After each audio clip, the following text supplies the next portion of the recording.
Well, it's August 21st, and that, as you probably know, is the end of avocado season here in Gainesville, Florida.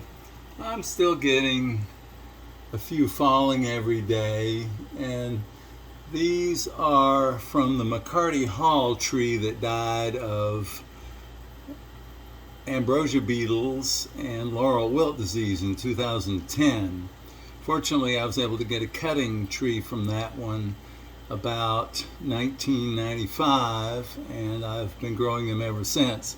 This is the granddaughter of the McCarty Hall tree, and it has these white specks on the thin green skin which identify it to me. It also gets the typical cracks, probably from too much water, but these heal over better than on other avocado varieties, so I think it's a superior fruit for this area. This bit of black fungus does not extend into the fruit to any great degree, and you can cut it off if you like. These are some more cracks that have healed over, and this one, although it's not ripe yet, it's still hard to the touch. It will ripen successfully. Here's another one that fell off, and it had some cracks up here which will probably heal, but it had one over here that was bad, and so I cut back into it. As you can see, it's dried up and healed. These fruits are living organisms, and they are able to heal themselves if you put them in a dry environment. That's very important here in Florida because the humidity produces so much fungus that will turn them black very quickly. Here's another one that fell this morning. It's got a few blemishes, but nothing that will prevent it from ripening. It's got a little bit of a crack at the top, and I might cut that off just to give it a good start, but you can see good flesh underneath. Now here's a problem one. This one had a big crack and some fungus, so I cut the crack out, and then it would probably be fine, but I thought, well, we'll just separate this one, so I cut it in half to show you how the seed comes out.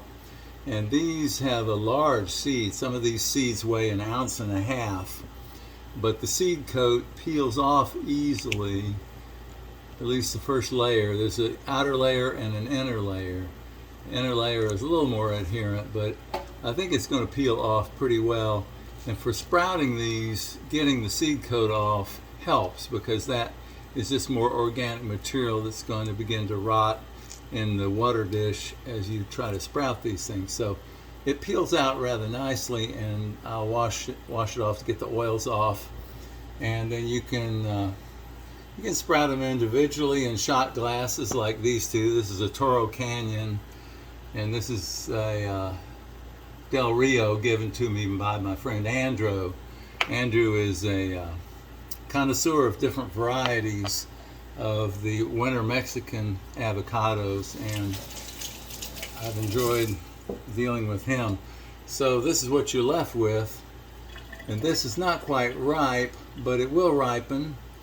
Sometimes I dry these in my little dryer. I just cut them into small strips. They dry in a day or two, and then you can use them for cooking and other things, much as you would dried mushrooms. But these will go ahead and heal.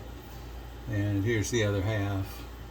This is about a 5.5 ounce avocado. Some of mine have been up to 8 ounces, which is pretty good. Half a pound for an avocado of the winter Mexican type.